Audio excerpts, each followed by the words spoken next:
ഫ്രാൻസിന്റെ പ്രതിപക്ഷ നേതാവ്, നാഷണൽ റാലി, ആ പാർട്ടിയുടെ സുപ്രധാന നേതാവുമായ ലീപ്പൻ, അവർ സ്ത്രീയാണ്.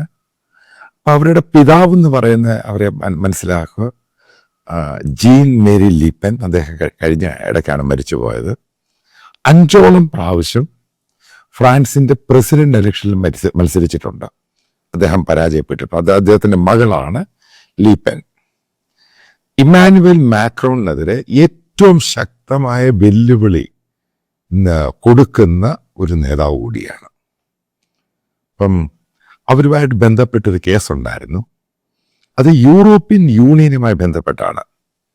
അതായത് യൂറോപ്യൻ യൂണിയൻ എന്ന് പറയുന്ന അവിടെ ഇവരതിൻ്റെ ഫ്രാൻസിന്റെ റെപ്രസെൻറ്റേറ്റീവായി പോയ സമയത്ത് ഉറപ്പായിട്ടും ഓരോ രാജ്യങ്ങൾ പണം കൊടുക്കും. ഈ പണം ഉപയോഗിച്ച് ലീപ്പന്റെ നാഷണൽ റാലിയിലെ പൊളിറ്റിക്കൽ പാർട്ടിയുടെ ഓഫീസിൽ ജോലി ചെയ്യുന്നവർക്ക് ശമ്പളം കൊടുത്തു.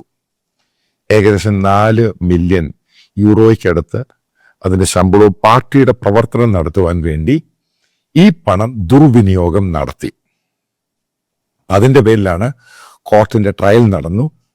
ഇവരെ 5 വർഷത്തേക്ക് ഫ്രാൻസിലെ ഇലക്ഷൻ മത്സരിക്കരുത് എന്നും പറഞ്ഞ് അവിടുത്തെ ട്രയൽ കോർട്ട് വിധിച്ചു. ഇനി അത് അപ്പർ കോർട്ടിലൊക്കെ പോയിട്ട് ഈ കേസിന്റെ വിധി ഉണ്ടാകും പൂർണ്ണമായിട്ടും. പക്ഷെ ഇപ്പോഴുണ്ടായ സംഭവം എന്ന് പറയുന്നത് ഇവർക്കെതിരെ വലിയൊരു തുകയാണ് പെനാൽറ്റി ആയിട്ട് വിധിച്ചിരിക്കുക. കാരണം ഇതിന്റെ ഫോർമാറ്റിലും ഗൈഡ് ലൈൻസിലും ഈ പണം പൊളിറ്റിക്കൽ പാർട്ടിയുടെ ആവശ്യത്തിന് വേണ്ടി ഉപയോഗിക്കരുതെന്ന് പറയുന്നുണ്ട്. പക്ഷെ ഇവർ ഈ പണം എടുത്ത് ഉപയോഗിച്ചു എന്നാണ് കോടതിയിൽ പ്രൂവ് ചെയ്തിരിക്കുക. കാരണം ഈ പണം വാങ്ങിയ ഓഫീസിലുള്ള ജോലിക്കാരുൾപ്പെടെ മൊഴി കൊടുത്തു. ഇനി ഇവരെ പറ്റി പറയാം. അമേരിക്കൻ പ്രസിഡന്റ് അതായത് ഡൊണാൾഡ് ട്രംപ് അവിടുത്തെ റൈറ്റ് വിങ് പൊളിറ്റിക്സും ഏറ്റവും കൂടുതൽ പിന്തുണയ്ക്കുന്നവരാണ് ഈ ലീപ്പൻ. ഇവരുടെ പോപ്പുലാരിറ്റി എന്ന് പറഞ്ഞ ഫ്രാൻസിൽ ഇമ്മാനുവൽ മാക്രോണിന്റെ മുകളിലായി. നിങ്ങൾക്കറിയാം, അവിടെ പ്രധാനമന്ത്രിയുടെ ഇലക്ഷൻ അവിടെ ആർക്കും ഭൂരിപക്ഷം കിട്ടിയില്ല. അൺസർട്ടനിറ്റി അവിടെയുണ്ട്. ഈ പറയുന്ന ഇമ്മാനുവൽ മാക്രോണ് പോലും അവിടെ പോപ്പുലാരിറ്റി ഭയങ്കരമായിട്ട് കുറഞ്ഞ് ലീപ്പന്റെ പോപ്പുലാരിറ്റി കൂടി. ഇപ്പൊ ലീപ്പന്റെ ഫാദറിന്റെ നേച്ചർ എങ്ങനെയായിരുന്നു? അദ്ദേഹം പൂർണ്ണമായിട്ടും ഇമിഗ്രേഷൻ, അതായത് ഇല്ലീഗലായിട്ടും മറ്റുള്ള ആൾക്കാർ അവിടെ ഇമിഗ്രൻ്റ് ആയിട്ട് വരുന്നതിനെതിരായിരുന്നു. അദ്ദേഹത്തിന്റെ റൈറ്റ് വിങ് അദ്ദേഹം നാഷണൽ പാർട്ടി എന്ന് പറയുന്ന അവിടുത്തെ പൊളിറ്റിക്കൽ പാർട്ടി, അതിന്റെ ഫൗണ്ടറാണ് ഈ പറയുന്ന ജീൻ മേരി ലീപ്പിൻ, അതായത് ഇവരുടെ പിതാവ്. അവരുടെ മരണത്തിന് ശേഷം ഇവരാണ് അതിന്റെ ചാർജായിട്ട് ഏറ്റെടുത്തത്. ഇപ്പൊ ഇവരെ ഇങ്ങനൊരു കേസ് വന്ന ശേഷം അവിടുത്തെ രണ്ടാമത്തെ നേതാവ് ഒരു സ്ത്രീ തന്നെയാണ്. അവർ ഈ പാർട്ടിയുടെ സ്ഥാനം ഏറ്റെടുത്തിരിക്കുകയാണ്. ഇനി നമ്മൾ നോക്കാം ഇവരെന്താണ് ഉയർത്തിപ്പിടിക്കുന്നത്. ഇവരുടെ മുദ്രാവാക്യത്തെ ലീപ്പൻ, അതായത് ഈ 5 വർഷത്തേക്ക് ഇലക്ഷനിൽ മത്സരിക്കരുത് എന്ന് കോടതി തീരുമാനം വന്ന് അവർ ഉയർത്തിപ്പിടിക്കുന്ന മുദ്രാവാക്യം നിങ്ങൾ അറിഞ്ഞിരിക്കണം. ഫ്രാൻസിൽ വന്നിരിക്കുന്ന മുസ്ലിങ്ങളായിട്ടുള്ള ഇമിഗ്രൻസിനെ എത്രയും വേഗം ഭരണഘടന അനുസരിച്ച് അവിടെ മാറ്റങ്ങൾ ഉണ്ടാക്കി, യൂറോപ്യൻ യൂണിയനിൽ മാറ്റങ്ങൾ ഉണ്ടാക്കി അവരെ തിരിച്ചുവിടണം. അവിടെ ഈ അസൈലം സീക്കേഴ്സ് ആയിട്ട് വരുന്ന മുസ്ലിങ്ങളെ മുഴുവൻ ഒഴിവാക്കണം. ഒരു കാരണവശാലും ഫ്രാൻസിന്റെ മണ്ണിൽ ഇസ്ലാമിക ബിലീഫ്സ് ഉള്ളവർ വരാൻ പാടില്ല. കാരണം അത് ഫ്രഞ്ച് കൾച്ചറിന് എതിരാണെന്നാണ് ഇവരുടെ വാദം. രണ്ടാമത്തെ ഇവർ പറയുന്നത് ഫ്രാൻസിൽ സിറ്റിസൺ ആയിട്ടുള്ള ഈ മുസ്ലിങ്ങളായിട്ടുള്ള അറബിക് ലോകത്തുനിന്ന് വന്നവരെ അവരെയും കൂടെ തിരിച്ചുവിടണം. പിന്നെ ഇവരുടെ ഭയങ്കര ആദ്യമായിട്ട് ഈ ഹിജാബിനെതിരെ പ്രശ്നം ഉണ്ടാക്കിയതും പബ്ലിക്കിൽ ഈ പർദ്ദ ഇടുന്നതിനെതിരെ വലിയ രീതിയിൽ വോക്കലായിട്ട് പബ്ലിക് സ്റ്റേറ്റ്മെന്റ് ഒക്കെ കൊടുത്തത് ഈ ലീപ്പനാണ്. കാരണം അങ്ങനെയുള്ളവരെ ഫ്രാൻസിന് വേണ്ട, അതിൻ്റെ പ്രഷർ കൂടിയിട്ടാണ് ഫ്രഞ്ച് സർക്കാർ ഈ പറയുന്ന പർദ്ദ പബ്ലിക് ബാൻ ചെയ്തേക്കുന്നത്. അതായത് ഈ ലീപ്പൻ എന്ന് പറയുന്ന സ്ത്രീ, ഈ നേതാവ് എന്ന് പറയുന്നത് അതിഭയങ്കരമായിട്ടൊരു ആന്റി ഇസ്ലാമിക് ആണ്. ഫ്രാൻസിലെ ഓരോ സംഭവങ്ങളും ഹൈലൈറ്റ് ചെയ്ത് പബ്ലിക്കിനോട് പറയുമ്പോൾ ഈ രാജ്യത്ത് ഒരു കാരണവശാലും ഇസ്ലാമിക ബിലീഫ്സിലുള്ളവർ വരാൻ പാടില്ല. ഇസ്ലാമിന് അവിടെയുള്ള പള്ളികൾ പോലും ഇസ്ലാമിൻ്റെ, അതായത് മോസ്കുകൾ പോലും പൊളിച്ചു കളയണം എന്ന് പബ്ലിക്കായിട്ട് പറയുന്നവരാണ് ഈ ലീപ്പൻ. അത്രമാത്രം തീവ്ര വലതുപക്ഷക്കാരിയാണ് അവർ. ഇവരുടെ പാർട്ടിക്കാണ് പോപ്പുലാരിറ്റി ഏറ്റവും കൂടുതൽ. ഇവരുടെ സർവേ നടത്തി കഴിയുമ്പോൾ ഇവർ പ്രസിഡന്റ് ആകാനുള്ള പോസിബിലിറ്റി ഈ സെൻട്രിസ്റ്റ് പാർട്ടിയേക്കാൾ കൂടുതലാണ്. അപ്പം അവർക്കാണ് ഈ ഇലക്ഷനിൽ മത്സരിക്കാൻ പാടില്ല എന്ന് ട്രയൽ കോർട്ട് പറഞ്ഞിരിക്കുന്നത്. മറ്റുള്ള കോർട്ടിൽ കൂടെ വരും, കാരണം വരുമ്പോഴാണ് യഥാർത്ഥത്തിൽ ഇവർക്ക് മത്സരിക്കാൻ പറ്റുമോ എന്നുള്ള കാര്യത്തെപ്പറ്റി അറിയുന്നത്. നീ മനസ്സിലാക്കുക, ഈ വിധിക്കെതിരെ ഫ്രാൻസിൽ മുഴുവനായിട്ട് സോഷ്യൽ മീഡിയയിൽ ശക്തമായ പ്രതിഷേധം നടക്കുകയാണ്. കാരണം ഇത് മാക്രോൺ അനുകൂലമായിട്ടുണ്ടാക്കിയെടുത്തൊരു കാരണം മാക്രോ സെൻട്രിസ്റ്റ് ഈ പറയുന്ന ഇവരെ പോലെ ഹാർഡ് കോർ ആയിട്ടുള്ള വലതുപക്ഷക്കാരനല്ല ഈ സെൻട്രിസ്റ്റായ മാക്രോൺ. അപ്പം ഇവരെ പിന്തുണയ്ക്കുന്ന ഈ എലോൺ മസ്കും റിപ്പബ്ലിക്കൻ പാർട്ടി അവർക്ക് ഫണ്ട് കൊടുക്കുന്നുണ്ട് ഈ പൊളിറ്റിക്കൽ പാർട്ടിക്ക്. എലോൺ മസ്ക് ഡയറക്റ്റ് ആയിട്ടാണ് ലീപ്പന്റെ നാഷണൽ പാർട്ടിക്ക് ഫണ്ട് കൊടുക്കുന്നത്.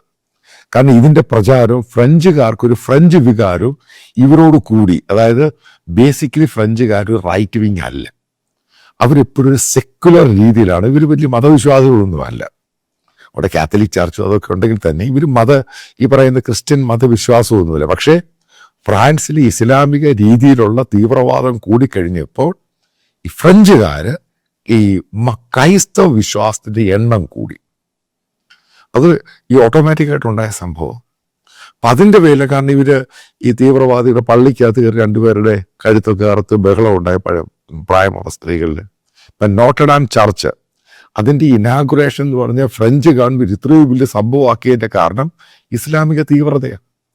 ഇതെല്ലാം കൂടെ കണക്ക് കൂട്ടുമ്പോൾ ഫ്രാൻസിൽ ഒരു ക്രിസ്ത്യൻ രീതിയിലുള്ള വലതുപക്ഷം അതിശക്തമായിട്ട് വരുന്നുവെന്നാണ് ഈ വിധിയോടുകൂടി സോഷ്യൽ മീഡിയയിലുള്ള അവിടുത്തെ മീഡിയ റിയാക്ഷൻ കാണുമ്പോഴും മനസ്സിലാകുന്നത്.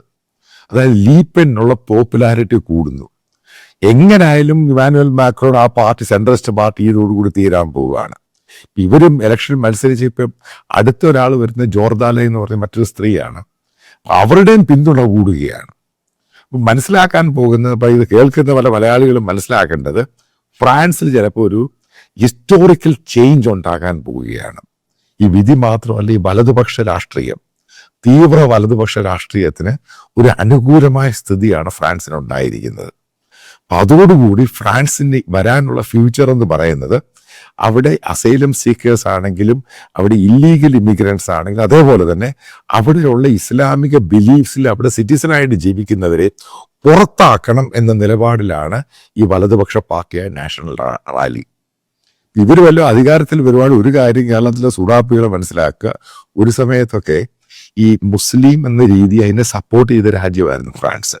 ഇപ്പം 9/11 ശേഷം നിങ്ങൾ ചരിത്രം എടുത്ത് നോക്കുക, അന്ന് മിട്രാങ് ആയിരുന്നു ഫ്രാൻസിന്റെ പ്രസിഡന്റ്. അന്ന് അമേരിക്ക ആവശ്യപ്പെടുന്ന ഇസ്ലാമിക തീവ്രവാദ സ്വഭാവമുള്ളവരെ എല്ലാവരും യൂറോപ്പിൽ നിന്നും പുറത്താക്കണം. അന്ന് മിട്രാങ് അതിനെതിരായിരുന്നു. ആ സമയത്തൊക്കെയാണ് നമ്മൾ മനസ്സിലാക്കേണ്ടത്, ഇവരുടെ പിതാവ് ജീൻ മരിയ ലീപ്പിംഗ് വളരെ ശക്തമായിട്ട് ഇസ്ലാമിക തീവ്രവാദത്തിനെതിരെ വലതുപക്ഷ രാഷ്ട്രീയം ശക്തമാക്കി കൊണ്ടുവന്നത്. അപ്പം അതോടുകൂടി പിന്നീട് അവിടെ ഇഷ്ടം പോലെ യുണൈറ്റഡ് നേഷൻ്റെ ആണെങ്കിലും മാർപ്പാപ്പ പറഞ്ഞിട്ടാണെങ്കിലും അതായത് യൂറോപ്യൻ യൂണിയൻ നിർബന്ധിച്ചിട്ടും വളരെയധികം ഈ റെഫ്യൂജീസ് ആയിട്ട് അസൈലമായിട്ട് അറബ് രാജ്യങ്ങളിൽ നിന്ന് വന്നവരെ അവിടെ അക്കോമഡേറ്റ് ചെയ്ത് അവർക്ക് പൗരത്വം കൊടുത്തു, അവിടെ ജോലി കൊടുത്തു.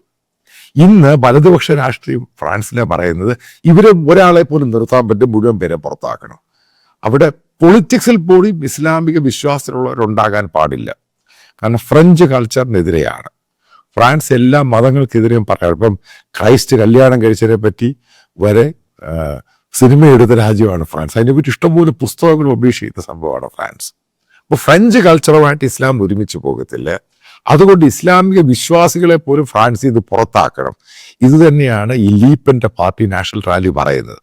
അപ്പോൾ അവർക്ക് ശേഷം അവരിപ്പം മത്സരിക്കാൻ പറ്റിയില്ല, വേറൊരാൾ വരുവാണെങ്കിലും ഇതേ ആശയമായിട്ടാണ് മുന്നോട്ട് പോകുക. കാരണം അതിനാണ് ഇന്ന് ഫ്രാൻസിൽ ഏറ്റവും കൂടുതൽ പോപ്പുലർ സപ്പോർട്ട്. അതുമായിട്ട് ബന്ധപ്പെട്ട് ഞാൻ ഈ പറഞ്ഞ കേരളത്തിലെ ബി ജെ പിക്ക് കേരളത്തിൽ ഒരു പോപ്പുലർ സപ്പോർട്ടിലോട്ട് പോകുന്നതിൻ്റെ കാര്യം എന്തോ? ഇസ്ലാമിക തീവ്രവാദം.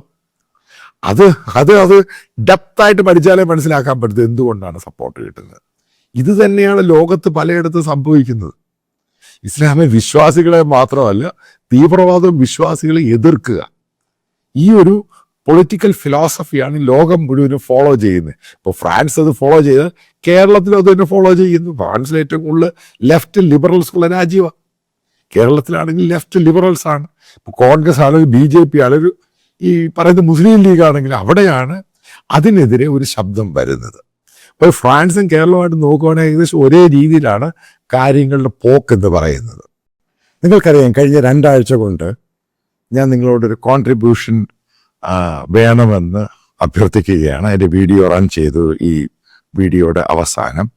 അപ്പം അതിനകത്ത് ചില പ്രശ്നങ്ങളുണ്ടായി. കാരണം ബാങ്കുകളുടെ ചില ലിമിറ്റ്, അതേപോലെ GPay, ഗൂഗിൾ പേ, UPIയുടെ ചില ലിമിറ്റ്, അപ്പോൾ അതൊക്കെ റെക്ടിഫൈ ചെയ്തിട്ട് പുതിയ അക്കൗണ്ടും ഡീറ്റെയിൽസും അതേപോലുള്ള റെസ്ട്രിക്ഷൻസും ഉണ്ടാവുകയില്ല. വിദേശത്തുള്ളവർക്ക് കറണ്ട് അക്കൗണ്ടിൽ അയക്കാനുള്ള ബുദ്ധിമുട്ട് അത് മാറ്റിയിട്ട് പേഴ്സണൽ അക്കൗണ്ട് എടുത്തിടുന്നുണ്ട്. കൃത്യമായിട്ടൊരു കാര്യം പറയാം, 1 രൂപയ്ക്കും അക്കൗണ്ടബിൾ ആണ് ഞാൻ ജനങ്ങളുടെ കയ്യിൽ നിന്നാണ് ഈ പണം സ്വരൂപിക്കുന്നത്. അജണ്ട ഒറ്റ സംഭവമേ ഉള്ളൂ. കേരളത്തിൽ ഇന്ന് നടന്നുകൊണ്ടിരിക്കുന്ന മീഡിയ സംസ്കാരം, അതായത് ഒരു പ്രത്യേക വിഭാഗത്തിന് വേണ്ടി മതതീവ്രവാദ വിഭാഗക്കാർക്ക് വേണ്ടി ഇവിടുത്തെ ചാനലുകളും മീഡിയയും അവർ ഗെയിം കളിക്കുകയാണ്. നമ്മൾ മനോരമയുടെ കേസെടുത്ത് നോക്കുക, എന്താണ് ഇത് സംഭവിച്ചത്. മനോരമയിൽ നിന്നും ഒരിക്കലും എക്സ്പെക്ട് ചെയ്യാത്ത രീതിയിലാണ് സംഭവം ഉണ്ടായത്. അപ്പം നമുക്കിത് പൊളിച്ചേ മതിയാവത്തുള്ളൂ. ഇപ്പോൾ എൻ്റെ കൂടെ സഹകരിക്കുക എന്നുള്ളത് മാൻഡേറ്ററി അല്ല. നിങ്ങൾക്ക് ഇഷ്ടമുള്ള രീതിയിൽ സഹായം 1 രൂപയാണെങ്കിലും അത് ബോണ്ടേജ് ആയിരിക്കും. ഇതുമായിട്ട് ബന്ധപ്പെട്ട് ഞാൻ വരാൻ പോകുന്ന സമയത്ത് ഇതൊരു 24 hours ന്യൂസ് ചാനലായിരിക്കും. നാഷണൽ പൊളിറ്റിക്സ്, നാഷണൽ ഇഷ്യൂസ്, അതേപോലെ തന്നെ കേരളത്തിൻ്റെ റീജിയണൽ കാര്യങ്ങൾ, ഇന്ത്യയുടെ ഓരോ ഭാഗത്തെയും കാര്യങ്ങൾ, ഇന്റർനാഷണൽ ജിയോ പൊളിറ്റിക്സ്. അപ്പം നല്ല കുറച്ച് ആൾക്കാരെ ഞാൻ സെലക്ട് ചെയ്തിട്ടുണ്ട്. അവരൊക്കെ എൻ്റെ കൂടെ ജോയിൻ ചെയ്യാൻ തയ്യാറാണ്. അപ്പോൾ അതുമായിട്ട് ബന്ധപ്പെട്ടാണ് എനിക്കിങ്ങനെ ഒരു ഫിനാൻഷ്യൽ സപ്പോർട്ട്, ക്രൗഡ് ഫണ്ടിങ്. ഒരു സ്പോൺസറും ഇല്ല, ഒരു അഡ്വർടൈസേഴ്സും ഇല്ല, ജനങ്ങളാണ് ഫണ്ട് ചെയ്യുന്നത്. ഉറപ്പായിട്ടും ഇത് കുറച്ച് കഴിയുമ്പോൾ ഇത് വലിയൊരു സംഭവം ഇന്ത്യയിലായിട്ട് മാറും. നിങ്ങൾക്ക് എൻ്റെ എക്സ്പീരിയൻസ് അറിയാം, 10-30 വർഷം ഈ ഫീൽഡിലുള്ള എക്സ്പീരിയൻസ് ആണ്. അപ്പം നല്ല ആൾക്കാർ, നല്ല ടാലൻറ്റഡ് ആയിട്ടുള്ള ആൾക്കാർ, ദേശീയതയുള്ള ആൾക്കാർ ജോയിൻ ചെയ്യാൻ തയ്യാറാണ്, മൾട്ടിപ്പിൾ ലാംഗ്വേജിൽ. അതായത് നമ്മൾ മനസ്സിലാക്കുക, വരാൻ പോകുന്ന ദിവസങ്ങളിൽ കേരളത്തിൽ ഈ കാണിക്കുന്ന മീഡിയ സംസ്കാരത്തെ നമ്മൾ പൊളിച്ചടുക്കും ഇതിനെ തോലച്ചയാളായി. അപ്പം നിങ്ങൾ സഹകരിക്കുക. നല്ല ആൾക്കാരുണ്ടെങ്കിൽ തന്നെ, അതായത് ഡെഡിക്കേറ്റഡ് ആയിട്ടുള്ള ആൾക്കാർ എൻ്റെ കൂടെ സർവീസ് ചെയ്യാൻ താല്പര്യമുള്ളവർക്ക്, ജോലി ചെയ്യാൻ താല്പര്യമുള്ളവർക്കും എന്നെ വിവരം അറിയിച്ചാൽ ഞാൻ നിങ്ങളെ ട്രെയിൻ ചെയ്തെടുക്കുന്നതായിരിക്കും. അതായത് ഡെഡിക്കേറ്റഡ് ആയിരിക്കണം, ഇത് പഠിക്കണം, മനസ്സിലാക്കണം, എങ്ങനെ ചെയ്യണം. അതായത് ബന്ധപ്പെട്ട ചില കാര്യങ്ങൾ പറയാം, 1-2 കാര്യങ്ങൾ പറയും. ഇപ്പം നല്ലൊരു റിപ്പോർട്ടിംഗ് ഉണ്ടായി, ഒരു സംഭവത്ത് പോയി റിപ്പോർട്ട് ചെയ്യണം. അതിനുവേണ്ടി ഒരാളെ പറഞ്ഞു വിടുക, ഗ്രൗണ്ട് റിപ്പോർട്ട് ചെയ്യുക, ഇതിനൊക്കെ എക്സ്പെൻസ് ഉണ്ട്. നല്ല റിസർച്ച് ടീം ഉണ്ടാകണം. അപ്പം ഇതിന് പറ്റിയ പഴയ പോലെ ചാനൽ ഇൻഫ്രാസ്ട്രക്ചറിൻ്റെ ആവശ്യമൊന്നുമില്ല. ഇതെങ്ങനെയാണ് എക്സിക്യൂട്ട് ചെയ്തതിന് നല്ല ആൾക്കാരെ എടുക്കണം, നല്ല ടാലൻസിന് പണം കൊടുക്കണം. അതൊരിക്കലും ഫ്രീ ആയിരിക്കത്തില്ല. മോശമായ ടാലൻസിന് അത്രയും പണം കൊടുത്താൽ മതി. നല്ല ടാലൻസിന് പണം കൊടുത്തേ മതിയാവത്തുള്ളൂ. അതാണ് ഇതിൻ്റെ ബേസിക് ഇഷ്യൂ എന്ന് പറയുന്നത്. അപ്പം അങ്ങനെയുള്ളവരെ എടുക്കുക. എനിക്കറിയാവുന്ന പല ടീമംഗങ്ങളുണ്ട് എൻ്റെ കൂടെ, തെഹൽക്കയിലും മറ്റു പല ചാനലുകളിലൊക്കെ വർക്ക് ചെയ്ത് ഹൈലി ടാലൻറ്റഡ് ആയിട്ടുള്ള ആൾക്കാരുണ്ട്. അപ്പം അവരെയൊക്കെ ഒത്തൊരുമിപ്പിച്ച് ഇതിന് പല മൾട്ടിപ്പിൾ ലാംഗ്വേജിൽ കൂടെ ഇത് പോകുമ്പോൾ മാത്രമേ ഇതിൻ്റെ ഒബ്ജക്റ്റീവ് എന്തുവാന്ന് നമുക്ക് മനസ്സിലാവത്തുള്ളൂ. അപ്പോൾ സഹകരിക്കുന്നതിന് വളരെ നന്ദി. ഫർദർ നിങ്ങളുടെ എല്ലാ സഹകരണം ഇതിൻ്റെ കൂടെ ഉണ്ടാകുമെന്ന് പൂർണ്ണമായിട്ടും വളരെ സ്നേഹത്തോടു കൂടെ പ്രതീക്ഷിക്കുന്നു.